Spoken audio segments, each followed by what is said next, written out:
Couturière, couturier, bonjour à tous, bienvenue dans cette nouvelle vidéo. On est au milieu du mois de mai, je vous propose donc une revue de presse couture du mois de mai avec au programme les magazines qui sont sortis depuis le début du mois. Enfin ça c'est ce qui était prévu sur le papier en tout cas.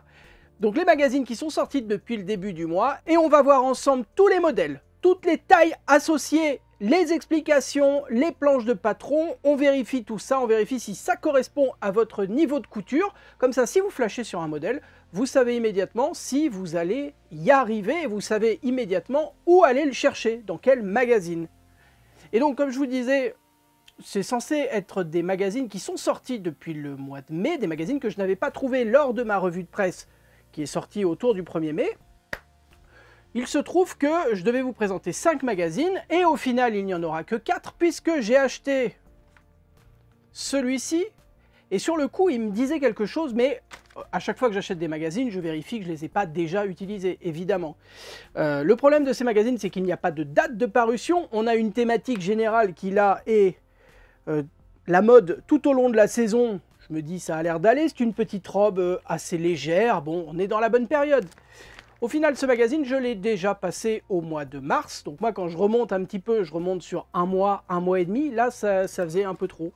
Et bah, du coup, ce magazine, je ne vous le présente pas puisque vous allez pouvoir le retrouver directement dans la revue de presse du mois de mars. Je vous mets d'ailleurs un petit lien juste ici, normalement, si je ne me gourre pas de côté.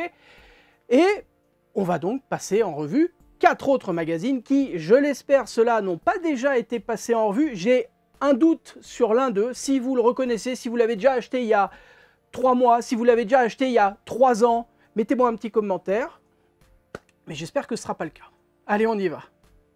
Pour une fois, j'ai envie de commencer par le magazine Modes et Travaux. C'est le numéro 1483 du mois de juin 2024. Ça veut dire qu'il est sorti le 1er mai 2024, ça se passe comme ça avec Modes et Travaux. Ça coûte 3,50 € et au programme dans Modes et Travaux, beaucoup de mode, beaucoup d'aménagements intérieurs, beaucoup de petits bricolages qui sont proposés. Mais il y a aussi historiquement une partie DIY, une partie loisirs créatifs avec un patron qui est offert. Ce mois-ci, il s'agit d'un patron de robe cintrée, proposé de la taille 36 à 48.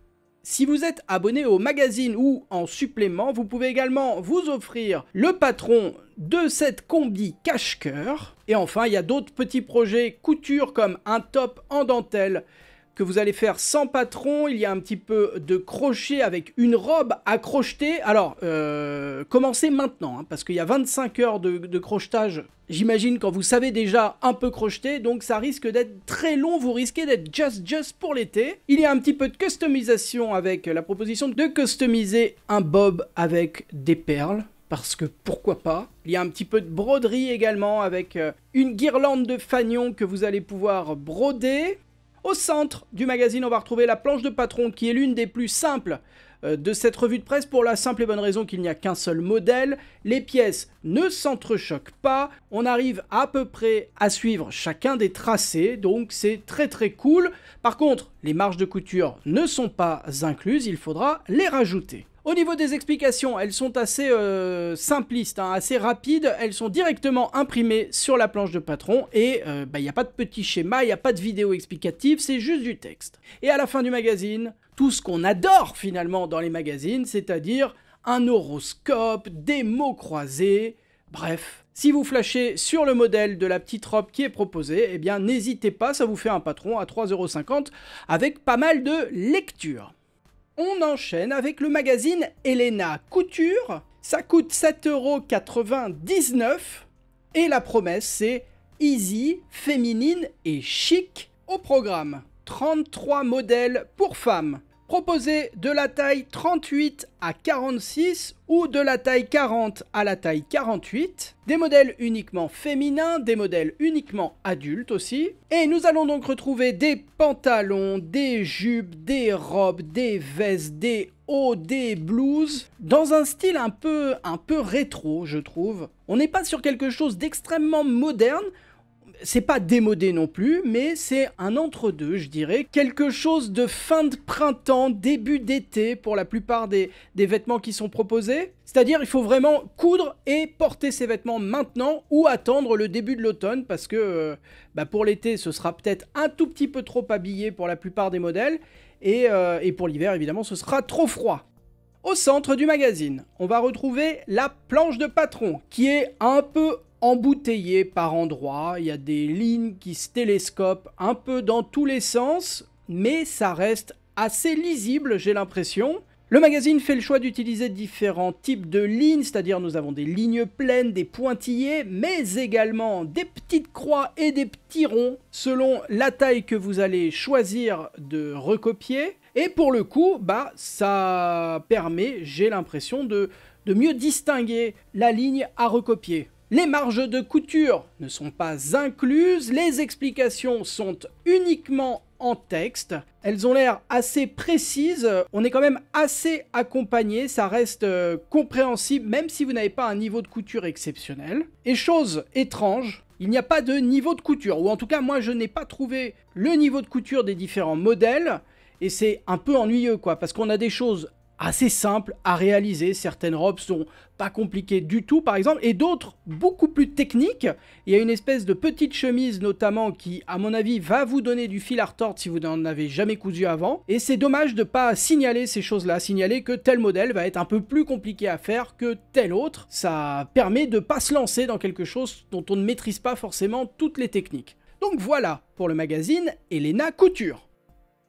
Passons au magazine prêt-à-porter, c'est le numéro 16H, c'est un hors-série de tendance couture, ça coûte 7,99 €, comme tous les magazines de cet éditeur, et la promesse du magazine c'est « parce que c'est l'été, coudre une jolie pièce ».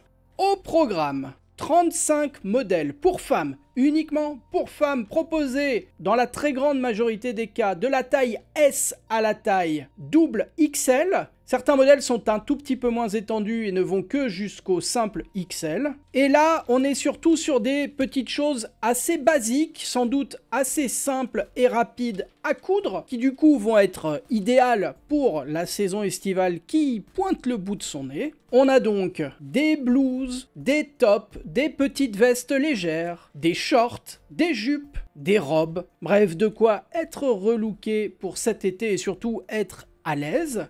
Au centre du magazine, on va retrouver la planche de patron qui...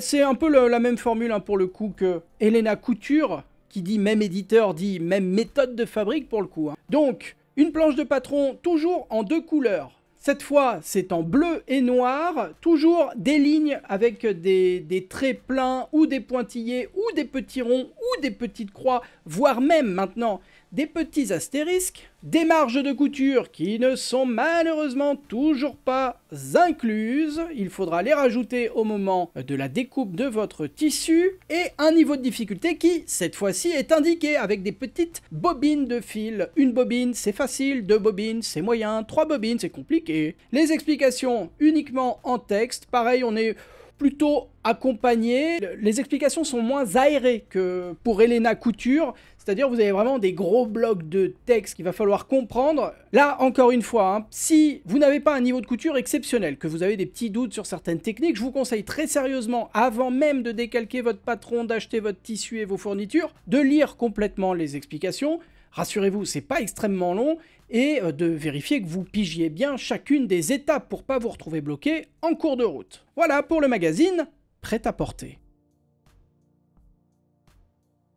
Bon du coup, dernier magazine de cette revue de presse, et encore, celui-ci j'ai l'impression de l'avoir déjà feuilleté il y a... Je ne sais pas, j'ai regardé mes 10 dernières revues de presse, je n'ai pas feuilleté ce magazine, mais les modèles me parlent, donc si ça se trouve, il y a 1 an, il y a 2 ans, on a déjà passé ce Tendance Couture Simplicity, c'est le numéro 53, ça coûte 7,99 €, comme c'est toujours le même éditeur, donc c'est toujours le même tarif. Au programme, 35 nouveaux modèles, très faciles à coudre. Et alors, j'espère que vous aimez les robes, parce que ça n'est que ça. Des robes de différents styles, avec ou sans manches, avec une échancrure plus ou moins prononcée, avec des poches, avec des ceintures.